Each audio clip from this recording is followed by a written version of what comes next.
CarsAddiction.com. If you're new to the channel, I'm Ryan and we share car-related content every Wednesday and Sunday. Wednesday is a short snippet of any car encounter I come across, and Sunday is a full-fledged video of a project, build, cars that I own, travel occurrence. You get the idea. This week is all about photography. Now I'm going to go through the process on how to take the best shots of your car when it comes to sell. Now, besides the descriptions, the photos is what actually sells the car. So it's important you get some good photos for your car when the time comes to sell it off. I'm going to go through the process on how to prepare your car and how to take the best angle for your photographs. So stay tuned. Tip number 1, camera. Now, if you have a DSLR, use that. That tends to get better photographs than your mobile camera. But the mobile camera is good enough as well, because lately the technology has advanced and cameras from our phones take good photographs. Now, the real difference between your mobile phone and your DSLR is that the colors are more vivid on the DSLR and the details of the foreground come actually more clear on the DSLR because this is what it's built for. Whereas the phone camera is more generic, and you can really tell the difference. So if you have it, use DSLR, but not to worry. Tip number 2, prepare your car. Now, it's very important that the car is actually clean, not like this. So let's wash this car and get this prepared for photographs, because we're gonna use my Toyota Celica as an example. Now, the only time you can actually get away of having a dirty car is if you're photographing a barn find. Barn finds actually bring up more money if they are photographed as they are found and not prepared for a wash. But this car's on a barn find, it's just dusty, so let's get this washed.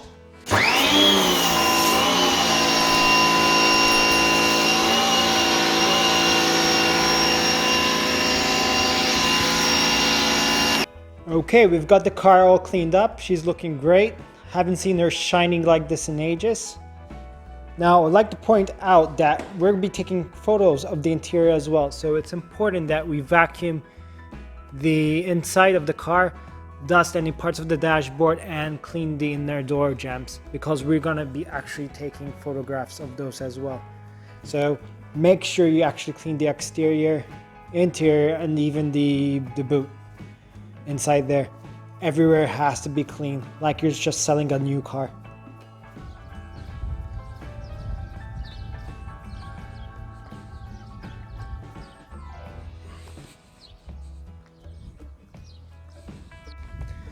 Tip number 3 is location and time of day. You want to get the daylight to get the maximum light on the car and not use a lot of Photoshop to get the details out. And you want to find a clear location, free from any distractions such as other cars or people or anything like that. And this is what we just found.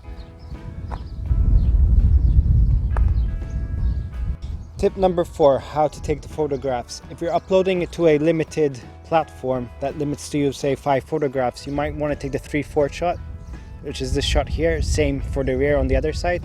That way you get the front and each side. You would want to take an interior shot, such as something like this, bringing in the dashboard and part of the seats. You want to take definitely an engine bay shot. That's 4, and you might want to take some any random accessories or something that you might add value to your classified. Now, if we're uploading this into an auction style classified, one that does not have a limit on photographs, we're going to go full blown on the photographs. That means taking every detail of the car. So we're going to be taking about 100 photographs, more about. We can start off with dead center sides, that's 2 of them. Then we'll move over to dead center front and back. Then we move to the 3/4 shots in each corner, that's 8. Then we would take a shot of each wheel. After we take a shot of each wheel, we will take a shot of the tire tread. If we have the timestamp on the wheel, we'll make that part of that visible.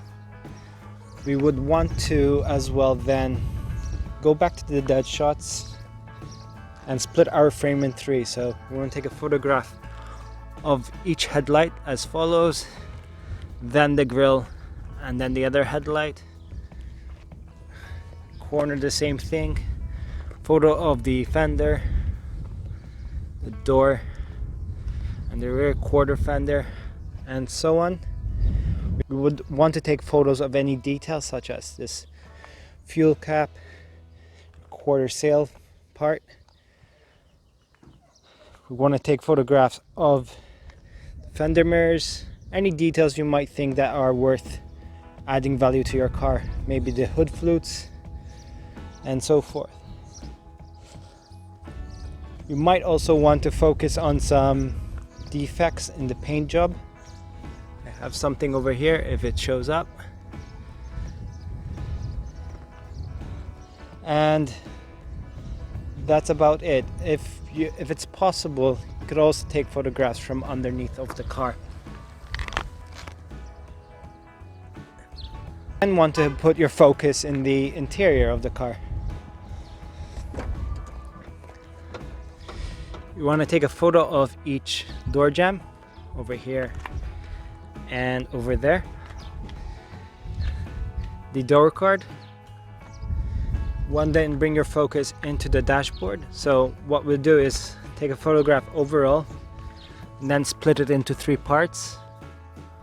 First part where the driver's sort of view is, the center part where the climate controls are, and the passenger part. We would want to then take a picture of the center console. Obviously we'll be removing every other accessory that's not there in the sale.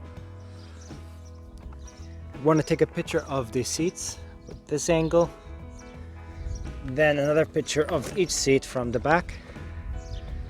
What I'll be doing in this case is taking this detail over here. It's quite nice for the Celica. We want to take a close-up of the stitching. Some cars have specific stitching, and some buyers who are specific in their, in what they're looking for might actually look for this. So we might take a close-up of this. Close-up of the odometer. That's important. We want to take a shot of the rear seats. Take another shot of the headliner. You could take a shot of each sun visor. We can go then into some details of the interior, such as this seat belt holder, which is quite unique. We can focus on the handbrake to ensure that the buyers that there's no rips or tears. We can take photographs of the rear parcel shelf, and we can take photographs of the rear door panel in each side. Then we can focus ourselves on the footwell. Make sure you remove any rubber mats. People are really not interested in the rubber mats. So we'll take a photograph like follows, and if possible you lift up the original floor mat just to show that the buyer that there's no rust underneath or anything of that sort. So we do that on both sides, and we could do that on the rear as well. Remember, just remove your rubber mats because no one's interested in seeing them. Okay, now we'll put our focus under the hood. Okay, now you want to take an overall shot. Take a shot from each side. 1, 2. Take another shot from that side. You will want to take a shot of the chassis plate, which is on the other side. Take a shot of the chassis plate, the stamped number, so people can recognize that they match, and they can get option values from the chassis plate as well. Then you might want to go specific, so get in the engine block, air filter area, the brake area, sort of go in any area, just take photographs of what you might think is interesting.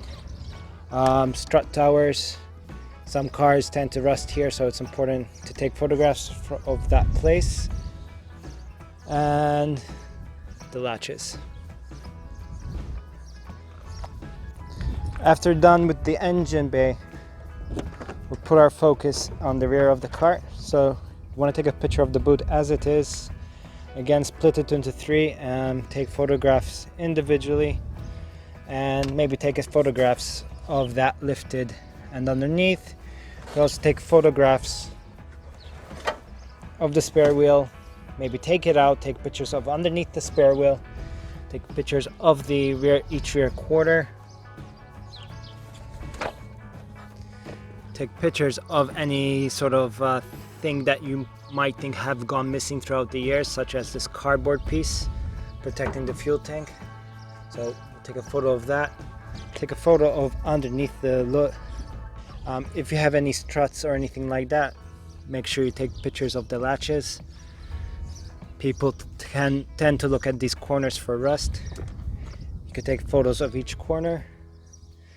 Now we'll get to the accessories bit. So these things add value to the car, so you might as well open the toolkit like follow and take photograph of the whole thing together, maybe highlighting details that these are original items.